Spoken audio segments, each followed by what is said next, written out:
فبأي آلاء ربكما تكذبان بسم الله الرحمن الرحيم. اور حضرت جنید بغدادی علیہ رحمہ نے صبر کے حوالے سے کیا ہی خوبصورت بات ارشاد فرمائی ہے. آپ ارشاد فرماتے ہیں کہ ناک منہ چڑھائے بغیر کڑوی چیز کا گھونٹ پی لینا صبر ہے.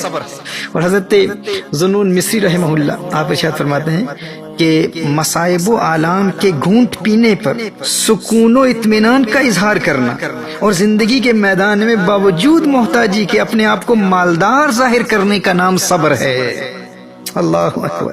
یعنی باطن میں تکلیف ہے، پریشانی ہے، لیکن وہ داخلی کیفیت خارج میں ظہور پذیر نہیں ہو رہی. انسان غریب ہے، وہ جانتا ہے غریب ہے، لیکن دنیا کو علم نہیں ہے. انسان درد میں ہے، تکلیف میں ہے، باطنی کیفیت ایسی ہے کہ وہ درد محسوس کر رہا ہے، لیکن اس کی داخلی کیفیت خارج میں ظہور پذیر نہیں ہو رہی. یہ صبر ہے. اور اسی طرح عوارف المعارف میں حضرت شیخ الشیوخ حضرت شیخ شہاب الدین سہروردی علیہ رحمہ ارشاد فرماتے ہیں کہ صبر اللہ جل وعلا کی جانب سے کشادگی کے انتظار کا نام ہے. یعنی کوئی مصیبت آتی ہے اور انسان کوئی گلا شکوہ کیے بغیر اس مصیبت کے جانے اور کشادگی کے آنے کا منتظر ہے تو ایسا شخص صبر کرنے والا ہے. یعنی جب وہ مصیبت میں مبتلا ہوا تو اچانک اس نے کوئی ریاکشن نہیں دکھایا. He didn't react immediately to the calamity. He contained himself. He became patient. He didn't question the decree of Allah Jalla wa'ala. He didn't complain about it. He didn't say, why am I facing all of these difficulties, these hardships of life, these painful experiences? Why am I experiencing all of this in life? He was patient. And he patiently waits for the time of ease. صابر اسے کہتے ہیں. حضرت شیخ شہاب الدین سہروردی علیہ رحمہ نے عوارف المعارف میں اس قول کو حضرت سیدنا سحر رحمہ اللہ سے منسوب کیا ہے. یعنی وہ فرماتے ہیں کہ صبر اللہ کی جانب سے وسعت اور کشادگی کے انتظار کا نام ہے. مصیبت آئی، انسان نے کوئی گلہ شکوہ نہیں کیا اور صبر کے ساتھ مصیبت کے جانے کا انتظار کرتا رہا تو ایسا شخص صابر ہے. اور ایک شیخ کا قول حضرت شیخ شہاب الدین سہروردی علیہ رحمہ نے عوارف المعارف میں نقل فرمایا کہ صبر یہ ہے کہ تو صبر میں صبر کرے. صبر یہ ہے کہ انسان صبر میں صبر کرے. یعنی مصیبت آئی، تو نے گلہ شکوہ نہیں کیا اور نہ ہی تجھے مصیبت کے جانے کا انتظار ہے. اللہ اکبر کبیرہ.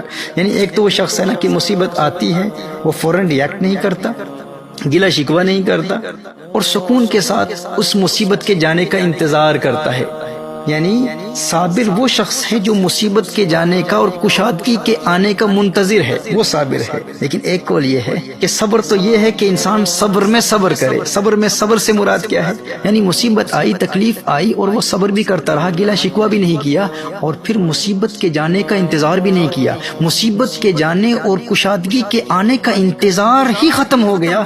کہا کہ وہ شخص ایسا ہے جو صبر میں صبر کرتا ہے. اللہ اکبر کبیرہ. یعنی مصیبت کے جانے اور کشادگی کے آنے کا اسے انتظار ہی نہیں ہے، وہ اس بات کا منتظر ہی نہیں ہے کہ کب مصیبت جائے گی، کب کشادگی آئے گی. کہا ایسا شخص صبر میں صبر کرنے والا ہے. اور ایسے صبر کرنے والے کو یعنی جو صبر میں صبر کرے اسے صوفیہ کی ایک اصطلاح میں صبور کہتے ہیں. یعنی ایک صابر ہے، ایک صبور ہے. صابر وہ ہے کہ تکلیف آئی، اس نے فوراً ریاکٹ بھی نہیں کیا اور پھر بغیر گلے شکوے کے سکون کے ساتھ کشادگی کے آنے کا انتظار کرتا رہا، وہ صابر ہے. اور جو صبر میں صبر کرے، صبر میں صبر کیا ہے کہ گلہ شکوہ بھی نہیں کیا اور تنگی اور مصیبت کے جانے اور کشادگی اور خوشی کے آنے کے انتظار کی کیفیت ہی ختم ہو گئی، وہ انتظار ہی نہیں کر رہا کہ کب مصیبت جائے گی.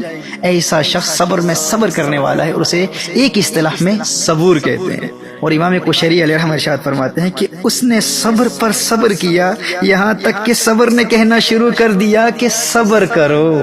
اللہ اکبر کبیرہ. اس نے صبر پر صبر کیا یہاں تک کہ صبر نے کہنا شروع کر دیا میاں صبر کرو. اچھا یہاں یہ بات بیان کر دینا بھی مناسب ہوگا کہ فقط انتظار کی کیفیت کا ختم ہو جانا انسان کو صبور بناتا ہے. ہاں اگر اس کیفیت میں یعنی مصیبت کی اس کیفیت میں اسے لذت حاصل ہونے لگے، اسے مزہ آنے لگے تو ایسا شخص صبور نہیں ہے. وگرنہ حضرت سیدنا ایوب علیہ السلام بھی صبور ہوتے، لیکن انہیں محبوب کی جانب سے آنے والی تکلیف میں لذت محسوس ہو رہی ہے. وہ اللہ کے نبی ہیں، ان کا مقام تو بہت بلند والا، بہت عرفہ والا ہے. یعنی صبر میں صبر کرنے والا وہ ہے کہ جس پر تکلیف آئی، تکلیف کے آنے پر اس نے گلہ شکوہ بھی نہیں کیا، شور نہیں مچایا اور مصیبتوں، تکلیف و تنگی کے جانے اور کشادگی اور وسعت اور خوشی کے آنے کے انتظار کی کیفیت بھی ختم ہو گئی. تو ایسا شخص کون ہے؟ صبور ہے. لیکن وہ شخص جو مصیبت کے آنے پر بھی لذت محسوس کر رہا ہے اسے حضرت ایوب علیہ السلام کہتے ہیں، وہ اللہ کا نبی ہے۔ تو ایک صابر ہے، ایک صبور ہے، جس طرح ماضی کے دروس میں بیان کیا تھا، ایک شاکر ہوتا ہے، ایک شکور ہوتا ہے، اسی طرح ایک صابر ہوتا ہے، ایک صبور ہوتا ہے۔ دیکھیے صبر کیا ہے؟ مصیبت کے آنے پر صبر کیا جاتا ہے۔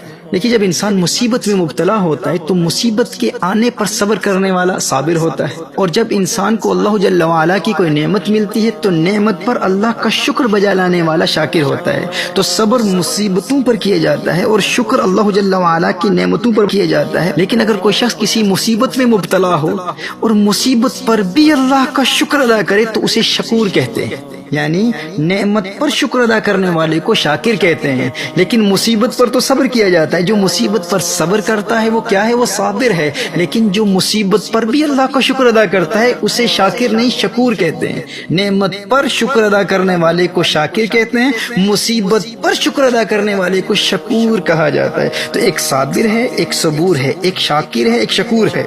So if Allah Jalla wa'ala inflicts an affliction upon you and you are patient, you are a sabir. And if Allah Jalla wa'ala blesses you with something and you are thankful to Allah Jalla wa'ala, then you are a shakir. But if you are inflicted with an affliction or hardship or any painful experience in life and you are still thankful to Allah Jalla wa'ala, then you are shakur. اب یہ صوفیاء کی اصطلاح میں شاکر اور شکور میں 6 فرق ہیں، لیکن ان تمام کا نچوڑ اس ایک فرق سے انسان کسی حد تک سمجھ سکتا ہے جو ابھی میں نے بیان کیا ہے۔